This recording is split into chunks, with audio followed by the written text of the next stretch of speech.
I help entrepreneurs to show up big and connect with their people by making big business marketing technology accessible and affordable for small business. Today, we're going to talk about sustainability, and particularly, we're going to talk about insurance. This is a topic that I rarely ever hear a small business or entrepreneur talk about, but it's pretty important. Now, as a disclaimer, I really hate, okay, I should say hate.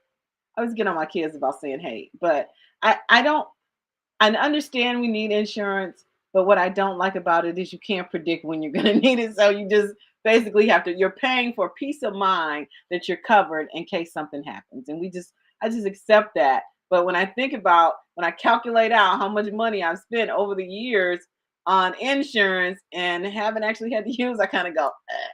But that's neither here nor there. We have to talk about it because as a business owner, you're kind of flying without a net. If you don't have some level of business insurance, you are definitely at risk. And so the question becomes, so does a small business owner need insurance? And if you need insurance, what type of insurance do you need? Now, I am not an insurance agent. I'm not a licensed insurance agent. I am none of that. I am just an entrepreneur, just like you, who is understanding more and more about the intricacies of running a small business and building a business that is sustainable, meaning that it can go on without you. My business can go on without me, and it is not at risk of going into extinction because of one incident or one thing that happens, right?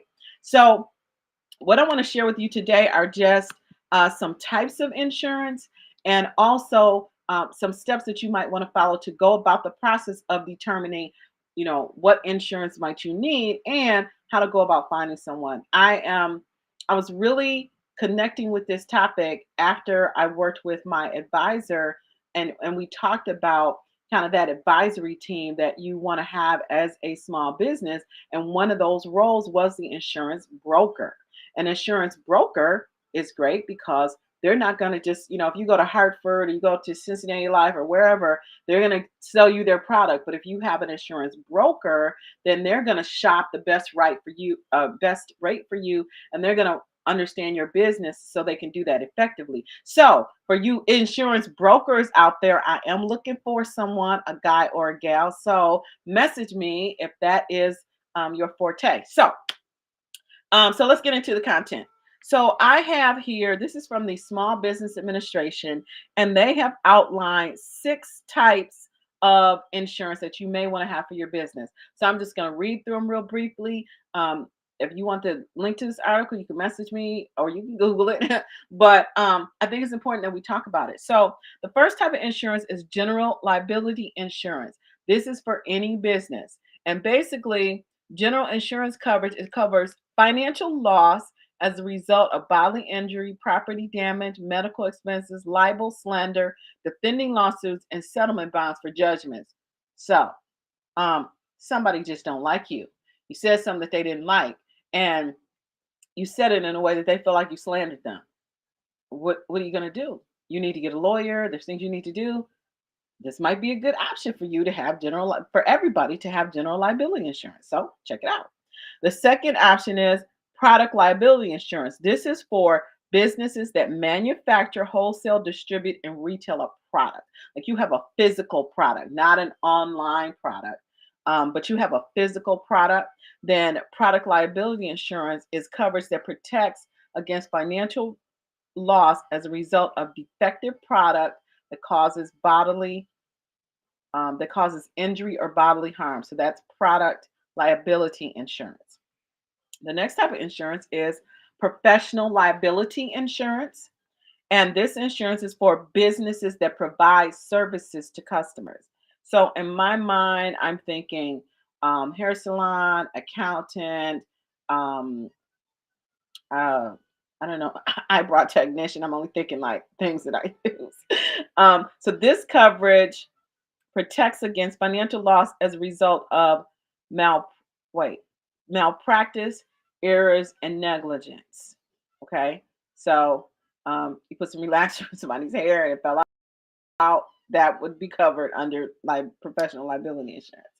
The fourth type is commercial property insurance. So this is for businesses with a significant amount of property and physical assets. So maybe you are, I think landscapers, like I think landscapers have a ton of equipment.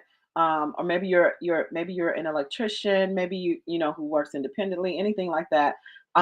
This would be if you have um, a lot of assets. This coverage protects your business against loss and damage of company property due to a wide variety of events such as fire, smoke, wind, hailstorms, and civil disobedience and vandalism. I was kind of surprised to see those two items there, but I would imagine in the society that we live in, where people are so touchy, that if you have a commercial business and you have a location and people get a little, out of sorts, it's important to have insurance for this because guess what? If you don't have insurance and something happens and you don't have the resources to cover it, you're out of business. That's the whole point of the insurance is you want something so that if something happens that you can't cover financially, you're not out of business. And this is important for sustainability because guess what? If you're out of business, you don't have a sustainable business. It's like, really? That's really important point that only smart people get. Not just joking. Okay. So the fifth type of insurance is home-based business insurance. This is for businesses that are run out of an owner's personal home. Now, this is much bigger nowadays than it was maybe like 5 or 6 years ago, right? And this coverage, it's added to your homeowner's insurance as a rider and can offer protection for a small amount of business equipment and liability insurance for third party injuries. So from like I think I had an incident, but this wasn't really luckily I wasn't not a loss, but so say for example you have a plumbing issue and water is all over your equipment. Like where do you go? So you definitely want and you might be able to if you're running a small business and it's not expensive to replace, like say for example it's a laptop or a computer or something, maybe you just go out and buy it and you don't worry about insurance. But if somebody comes into you have a client come into your home office and they trip and they fall or do whatever, then you want to have some type of insurance that just covers your home-based business. So if you're working from home, then go ahead and call your insurance company right now and find out about an insurance rider for your business. And finally, business owners policy. Now, this is kind of a catch-all.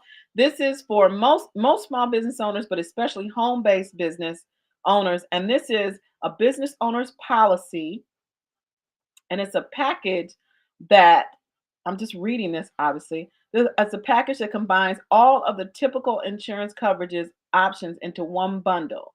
Um, they simplify the insurance buying process and save you money. Right now, again, I'm not an insurance person. I'm just sharing the information so that you can one have an awareness because I know I have never spoken with an entrepreneur or a small business owner who ever has talked to me about small business insurance.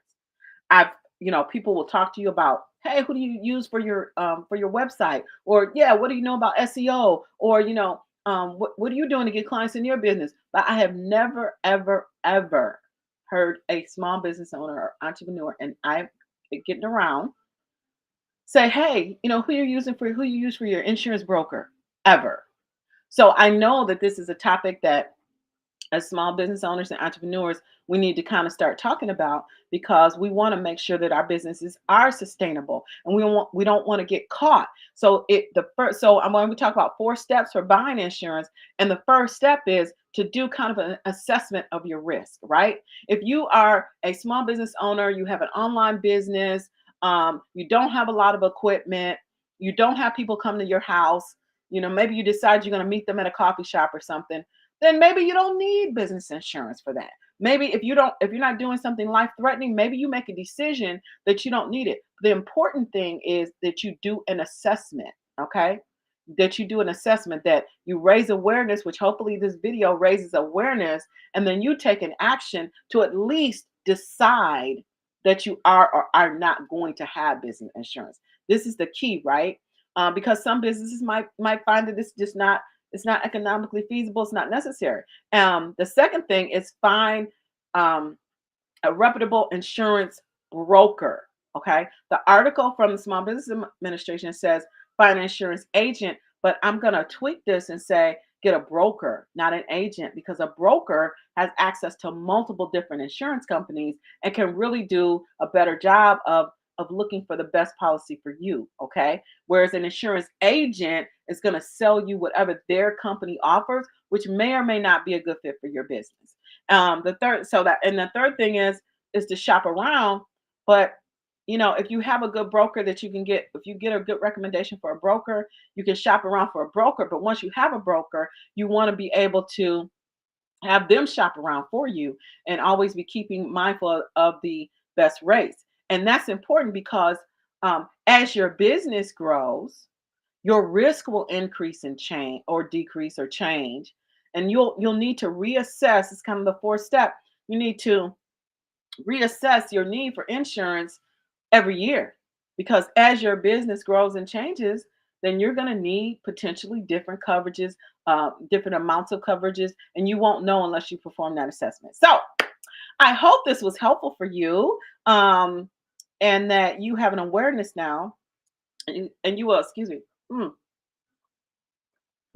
look out for yourself and at least do an assessment on what's necessary for your business for insurance. So, with that, I am going to let you go. I hope this was helpful for you. If it was helpful, then definitely share the video.